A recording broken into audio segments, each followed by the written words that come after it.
Are you looking to do deals and master flipping houses? Welcome to the DoDeals Show with our host, Mr. Tim Mai. As a successful investor and mentor to many real estate investors, Tim's students consistently run 6- and 7-figure investing businesses. Each week, you'll hear from top real estate investors who share the best strategies, systems, and secrets that you can use to be more successful. Tim and his guests will pull back the curtain for you to learn their exact tactics, tricks, and tools that are working best right now in today's real estate market. Now, let's welcome Mr. Tim Mai. Well, hi everybody, this is Tim Mai. Welcome to another Heroes Mastermind interview. Today I have Michael DelPrete on the line with us today. I'm going to interview him on how to expand your wholesaling business into a passive income through multifamily investing. And he's from Phoenix, Arizona. Welcome, Michael.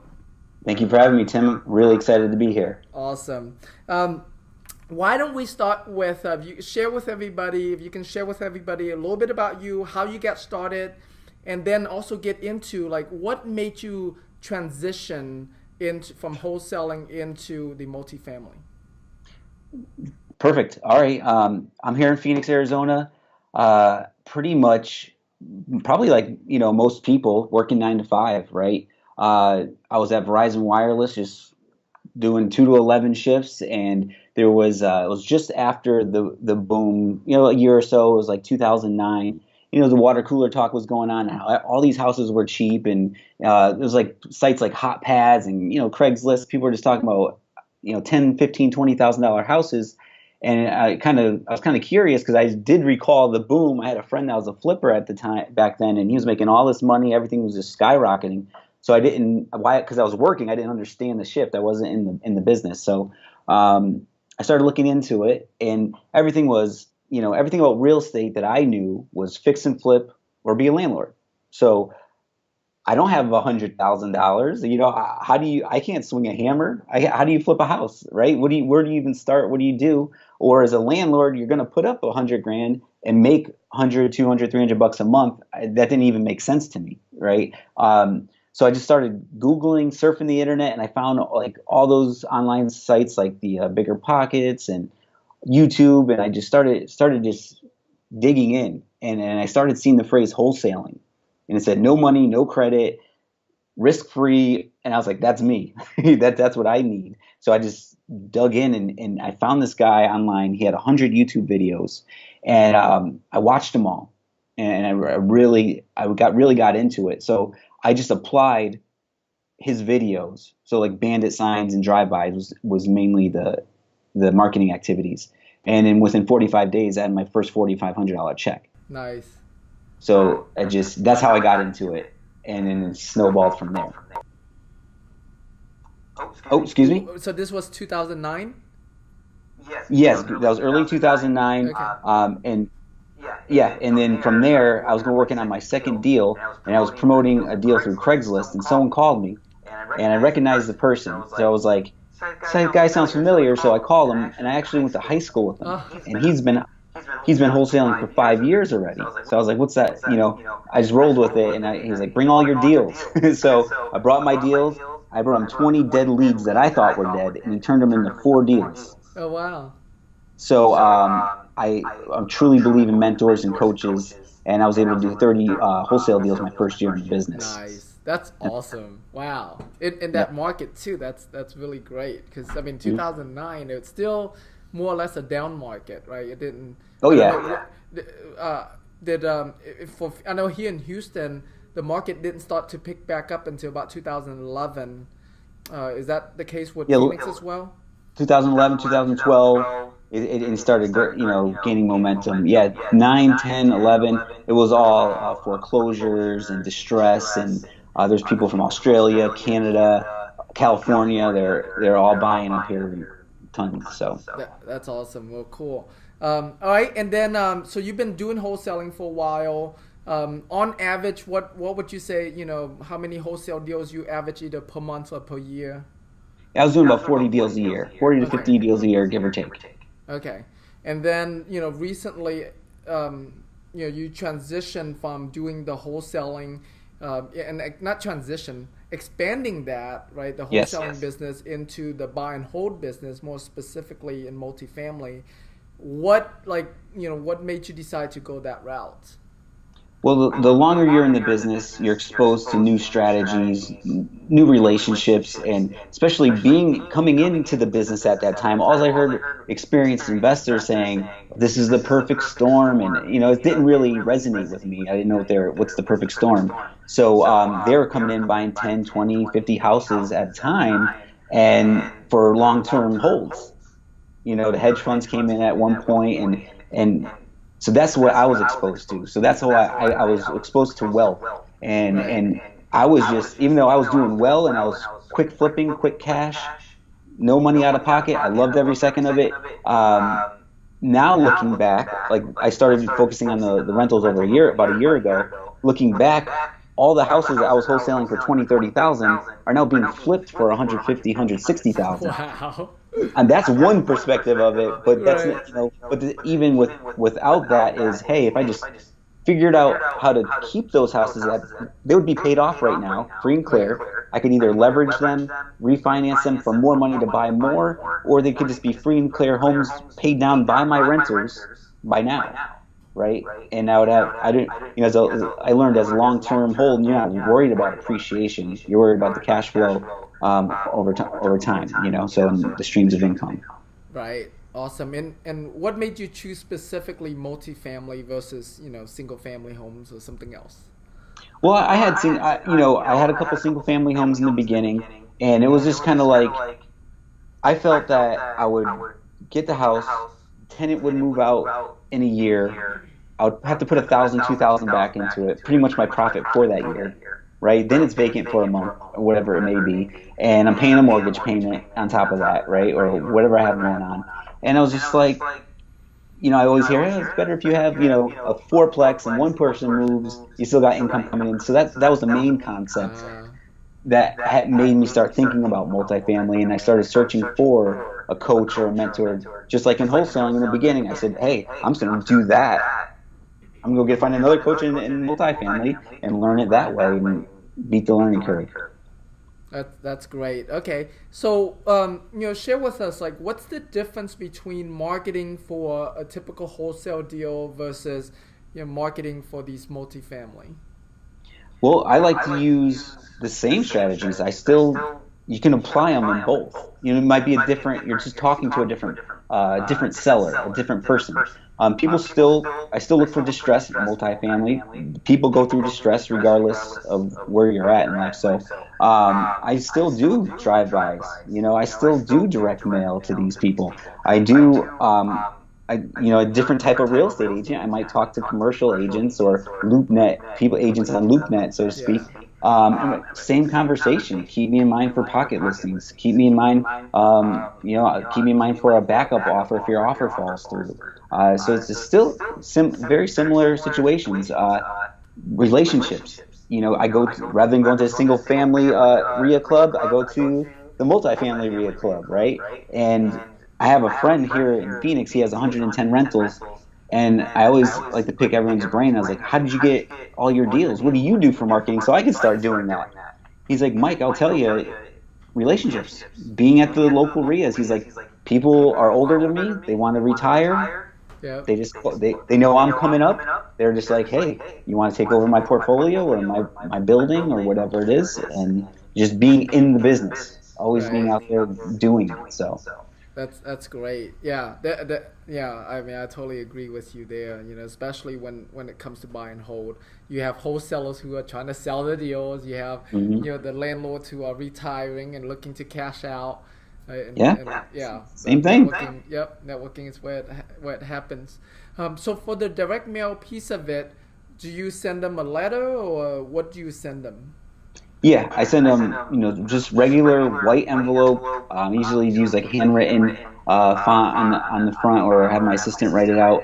And it's just a letter. I'm just more personable on it. It's not like a yellow letter. I'm just more, hey, me and my wife are looking to build our rental portfolio. We're interested in buying properties in the zip code or wherever I'm directing the mail to. We're able to provide safe, clean, affordable housing. Here in Arizona, we can provide jobs. We're providing clean homes for people. So I kind of paint that picture. And if they're interested in selling, just to give us a call. It's a pretty simple letter. Gotcha. Okay. And do you market that like all over town, or are there specific areas that you farm that that you focus in on mostly? Specific areas. So when it comes to, I think it's very important as you grow as an investor to have an identity. So you need to have an investor identity and know exactly what you want and what you're willing to deal with, right? So I like middle income, middle of the road, working class neighborhoods that are affordable. I don't want luxury homes, and I don't want very, very, very low income where there's trouble. I want people that are going to respect the house. You're going to get bad apples here and there, but where it comes into tenant screening. But yeah, I have specific zip codes, and specific type of person I want to serve.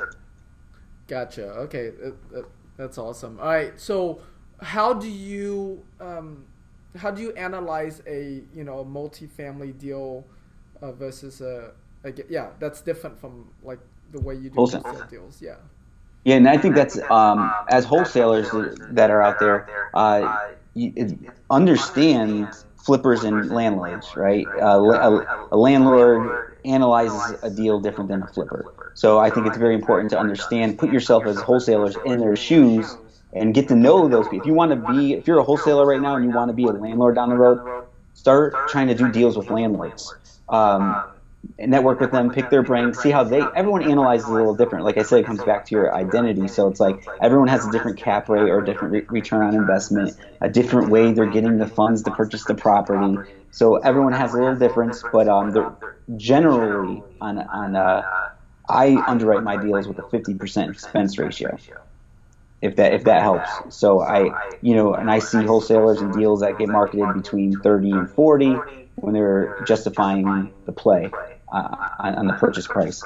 But I start at 50%, man. I try to get all issues taken care of. Gotcha. That's smart. Okay. And then how are you funding these deals? Got it. Private loans. So I have my own marketing, whether it's an ebook online, my website, educational content, networking. I get IRAs rolled into self-directed IRAs. So private investors, people that they enjoy their life.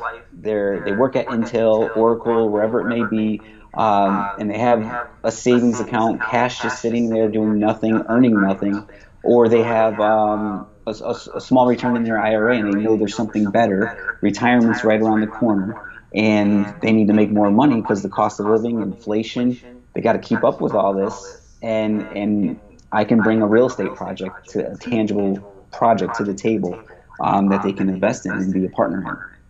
That's great. And how do you especially people who have a full-time job, they're not in the real estate business, they don't know much about real estate investing.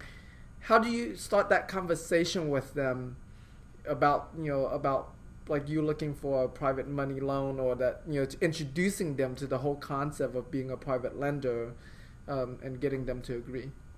Well, a funnel. I have a sales funnel, a personal one and one online, right? So let's say I always start with, hey Tim, have you ever considered getting involved in real estate investing?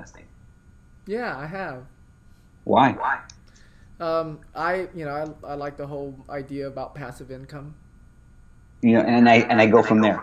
You see, so usually I'm sitting at Starbucks, wherever I'm at. I have like a Rich Dad Poor Dad book next to me, right? On the back of my computer, if you could see it right now, it's a lime green sticker that says, "Have you ever considered getting involved in real estate?" And when I'm sitting there out in the public, people walk up to me and say, "Why do you have that? How'd you do that?" So it's marketing. You're always marketing. So how do you strike conversation? So I get the conversation going. I invite them to every Saturday at 2:00 here in Phoenix. I host the board Game Cash Flow 101 from Robert Kiyosaki. So I have a meetup on meetup.com. I say if we have a good conversation, I invite them to the game. I get to show them I'm an expert at what I do. We educate each other, we learn, we have discussions, and then I invite them to sit down and I go through explanation of how it's going to benefit them, or how they can learn more, or how they can be involved. Right, that's awesome. That's a great tip. You know, the whole marketing with the back of your laptop being being at like Starbucks somewhere, right? Into the meetup, exactly. And playing the cash flow game, like introducing them to the whole thing, and you're using third party credibility kit basically to introduce them as well. True. That's awesome. And then so at what point do you start talking to them about, how much you can pay them and stuff like that? So when I ask them, so have you ever played the game by chance? Me? Yes. Okay, there's the big deals, small deals. So there's situations in the game.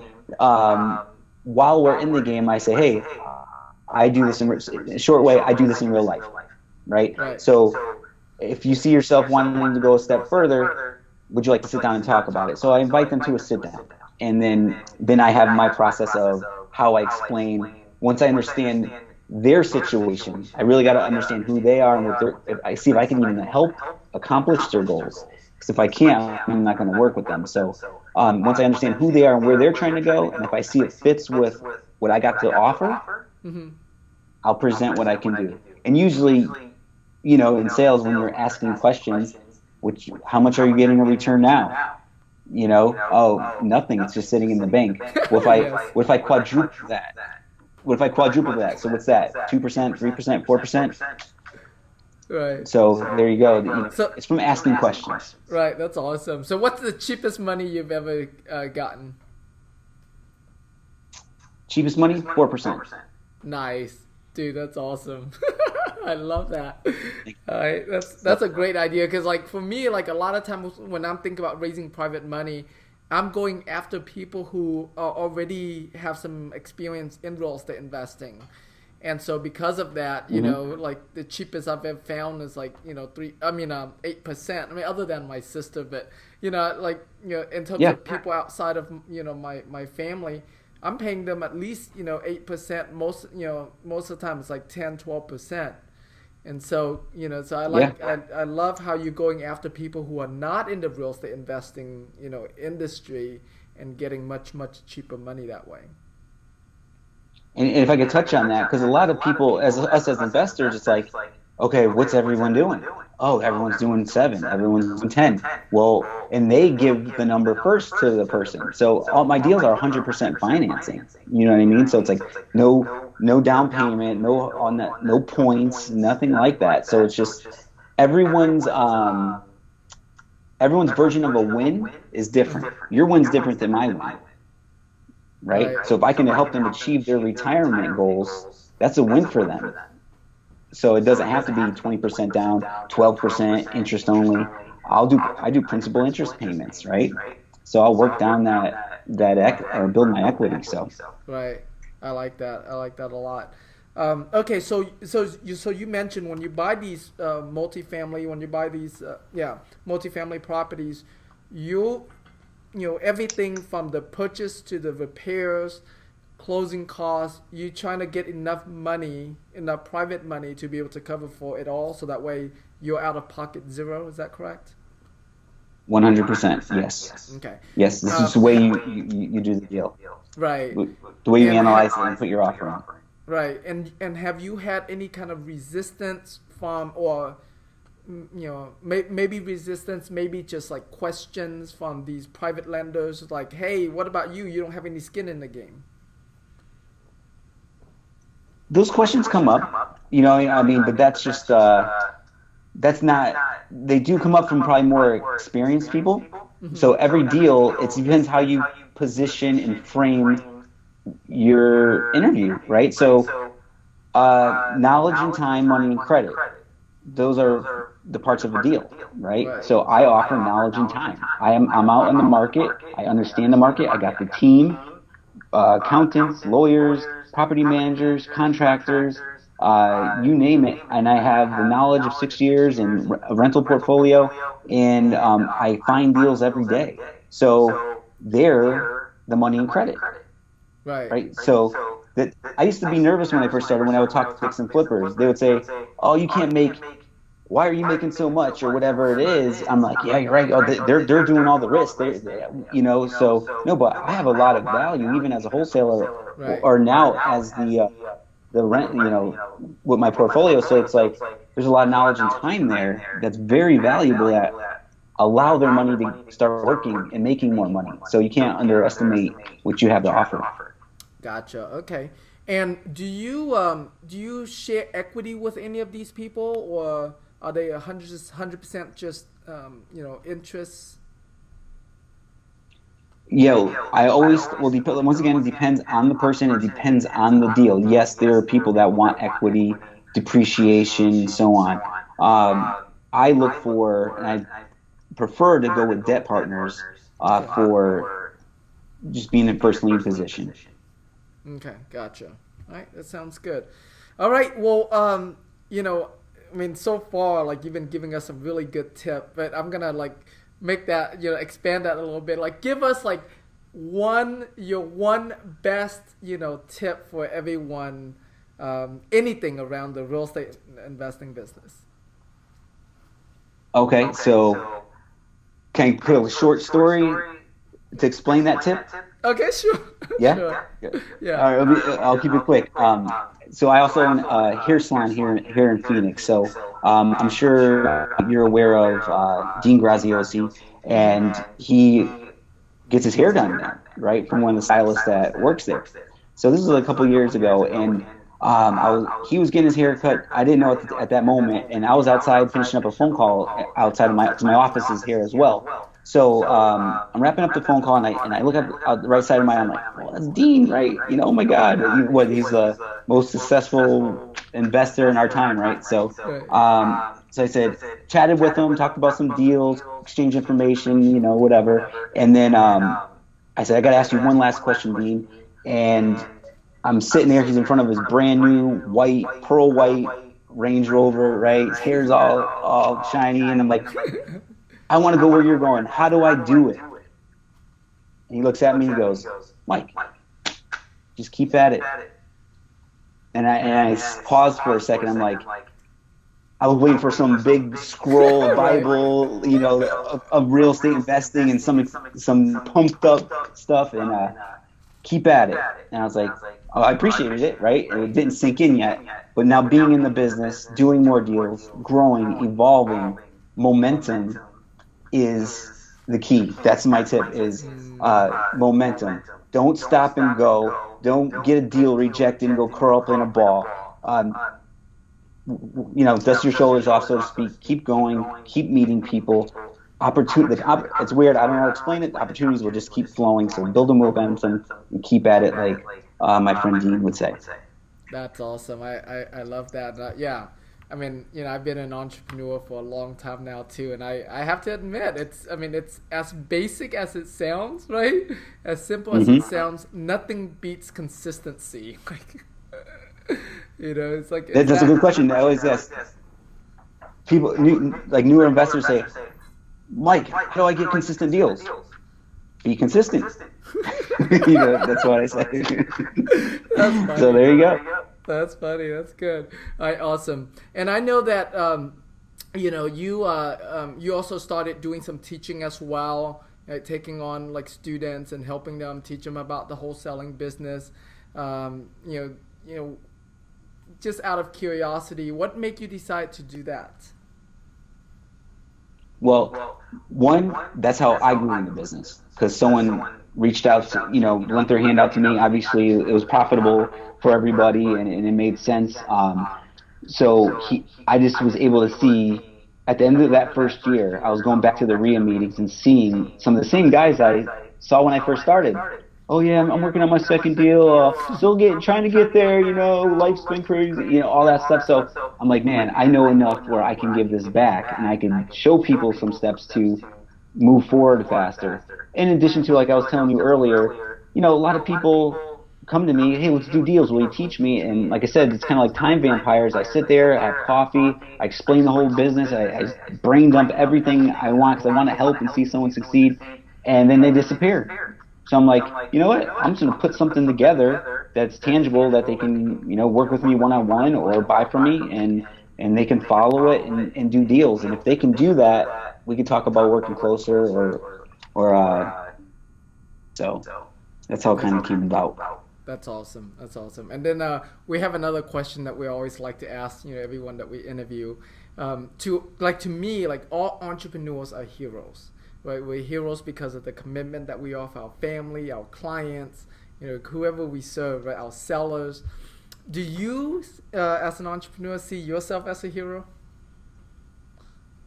As a hero, as an entrepreneur, one, I was never big on like comic books and stuff, so never like a hero. I don't know. I would never, I'm confident in what I do and everything, and I guess you can be a hero to some people. Like one of my clients, we're closing. He locked up 4 condos, and we're closing on that right after this phone call. So the happiness and he proved to his family it can be done, and and I guess I could feel like a hero in a way, and it made his life better. So right. Yeah, I guess so. Yeah.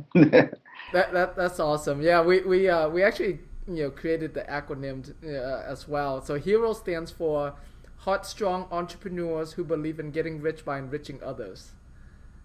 And there you go. You're doing exactly that. So there you have it. There you go. That's awesome. Awesome. So we're gonna wrap up this interview now. If I'm sure people are in love with you, they want to learn more or check you out. Like, where do you want to send them? I want to send everybody to wehearthouses.com. You go to my blog section. You can read articles that I've written. You can call me, email me, ask me any questions you got.